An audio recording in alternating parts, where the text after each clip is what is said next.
So behind me is my parents' 69 Skylark that my dad got for free from his friend's mom in 1988. He's wanted the car since he's seen it in 77, and 10 years later, 11, they gave it to him. So, for years, from like the late 80s to the late 90s, this was my mom's daily driver. And until my dad replaced this with a station wagon for her, and he drove this for a little bit, and then, you know, it got parked. We moved out here to Pennsylvania in '06 from Connecticut, and when we took the car out here, he never registered it. It's just been sitting in storage since. So this should be pretty cool, getting this car on the road for the first time since '06 with a license plate.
And now we need to add air to the tires because 30? Get 30, 35. I don't want to put too much in. That's what I was thinking. Look at the sidewalls. Oh! It's not really the sidewall, it's more the tread, but yeah. Where the tread meets the sidewall. We're at 4.5 PSI. 4 pounds.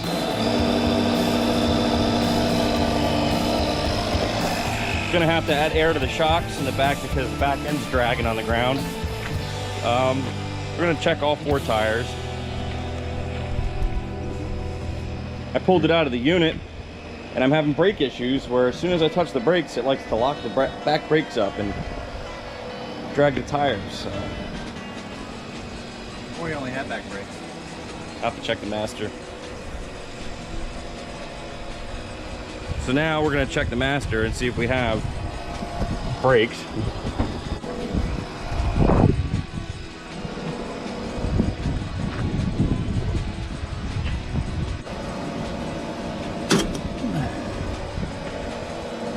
And the back's low. Yeah, it is. Which is your disc, I think that's your disc brake one, the smaller one. Yeah, that's for the front. It's got stuff in it. It's got fluid in it. Let me go check the unit. See if I have any brake fluid in here. I bet I do. As it would turn out, I don't have brake fluid here, so I have a backup plan. You always have to have a backup plan you can think of within 2 seconds. We're gonna finish airing this thing up, and I'm gonna put gas in it because I have no clue how much gas is in it because the gauges don't work right now. I'll put gas in it right around the corner, and I'm gonna drive over to Chris's house, and I know Chris is gonna have brake fluid. I just hope he's home. Quit making noise, damn it! Because they don't speak American. All right, so we made it to the gas station right around the corner, and busted down and broke. Or we busted down and bought a thing of brake fluid. It's like $6. because I've only got one wheel action at brake, and it's the driver rear, and it just locks up the moment you touch it. I came around the corner and I tried just using the e-brake lightly instead of the regular brakes, and same thing, that dragged that tire. I think I got a leaking axle tube on the passenger side, and I think the drum on the passenger side got covered in brake fluid, and that's why it's not grabbing. And the fronts are just low, so let's see if this works.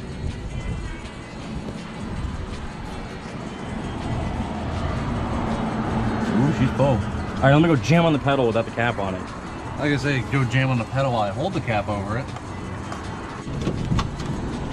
See what she takes down. I'm up. Let me hit it again. The pedal feels firm. All right, I'm off. I didn't really take much. No?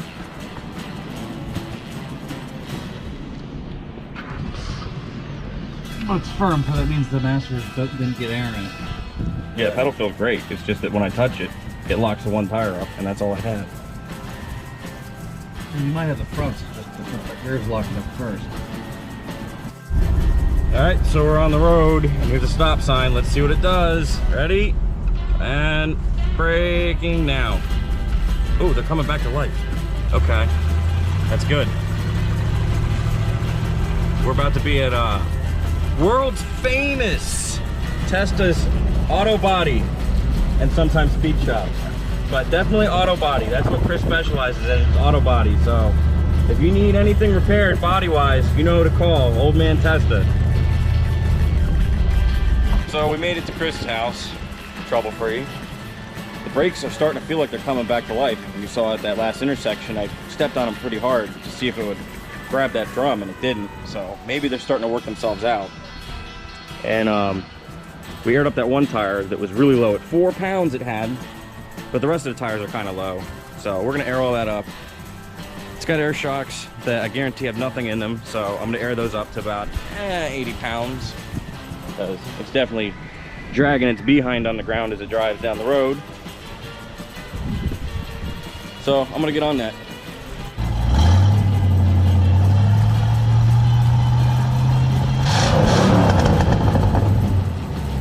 Oh wow, exactly what I was gonna do. Sounds good. Sounds better if I did it. No, if Riley did it, it'll hiccup.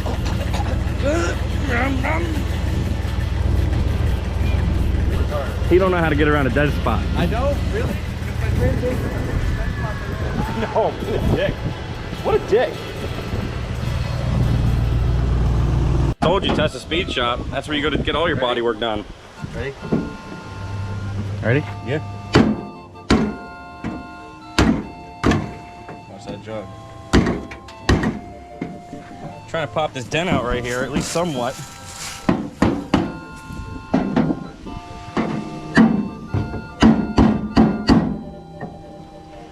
Indicator, indicator.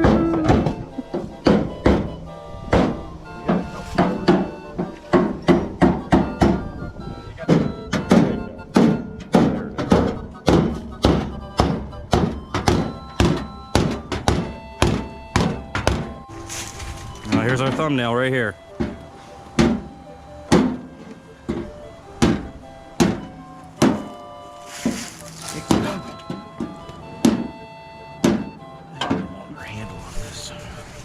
Here, I'll show you how it's done. Yeah, you went to school for this. Body man. I did have 100% shop. Yeah. So, it's better than what it was by a long shot, because like now it kind of has a body line, kind of. It's not just caved in. And I don't know if I showed on camera or not, I have another fender for that car. It's just it needs a good Bondo job. And I have other things to do before I can pull a fender off this car and replace it. Oh, oh, oh. Now he's got the body hammers out. Man, Polizzi would be proud. All right, we're on the road again, passing Cedar Cliff High School. So far, no problems yet. The brakes are definitely coming back to life. But I found that the master cylinder is leaking all over the booster, and that explains why I'm losing all that fluid for the front brakes. And these tires do not feel good at all. There, I got a good vibration. We're doing 30 miles an hour. I've got brakes. They're not locking up anymore, but the pedal's stiff. Like I don't have good power assist. And I haven't tried to get into them hard yet, although I almost had to. Some dickhead in the van pulled out in front of me. Let's enjoy the ride. Don't mind the oil light that's on the dash. It's a Buick.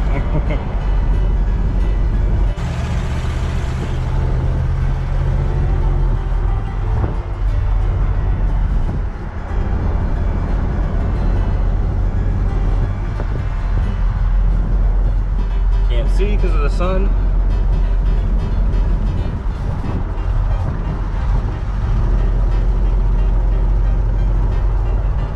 So far, it's doing good. The car really wants to drive. It wants to be driven. It's over here going, come on, man, why'd you park me so long? I didn't even brake. Why'd you park me? I don't even want to do over 35 right now.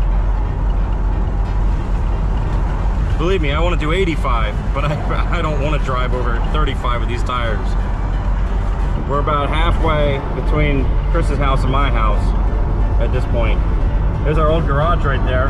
This car sat in that third bay for years.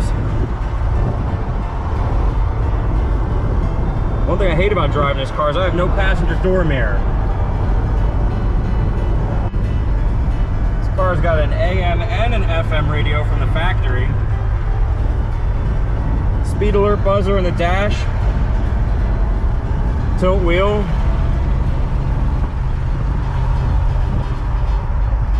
Power antenna.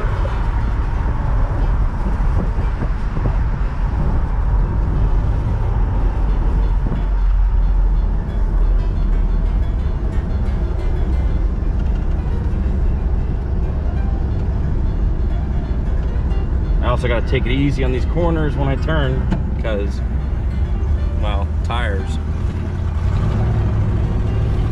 Comes another set of railroad tracks. Fun fact, if you hit these railroad tracks at 45 miles an hour or harder, you just completely jump over them and like, you don't even feel them. Which we're not going to do right now. Oh, buddy. Oh. There's that dead spot in the carburetor.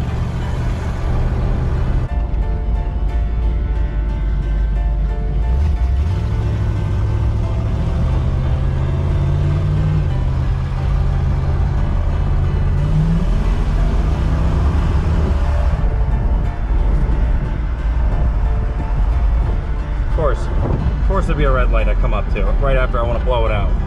This light's never red.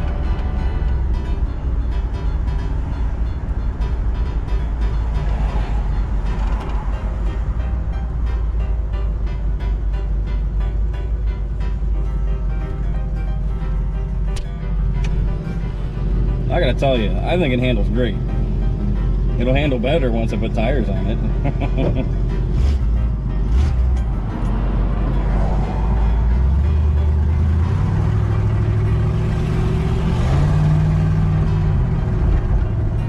So we made it home without major difficulties.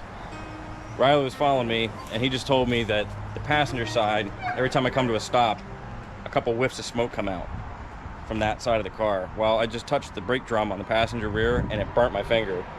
And the brake drum on the driver's side, it's hot, but you can touch it. It's normal hot. So that passenger side is definitely hanging up. So when I pull the wheels to change the tires, that are completely hammered, gonna have to pull the drum and clean everything up. If I can get the drum off. I'm hoping we don't have to get under there and back the whole star adjuster off and wiggle and fight. I'm hoping that drum comes off, which I don't think it will. So, hey, I'll show you the tires I got. You wanna come see the tires? Yeah, you wanna come see the tires, right? Want to see the tires? I'll show you the tires. Oh, there they are, right there. Look at that. Cooper Cobra Radial GTs, just like what I have on the Cutlass, except for these are 235/60 14s. Exactly what's on the car right now. I think they look decent. Cooper offers 3 size tires and 14 still. You could get what I got, 235 wide by 60 tall, or you can get like a 225 wide and a 70 tall, and I don't want that. What do I want, even skinnier and taller? I don't think so. So it's gonna look exactly the same as it does now. I couldn't imagine seeing it up on stilts with a taller side profile. The fender looks a little more minty than it did.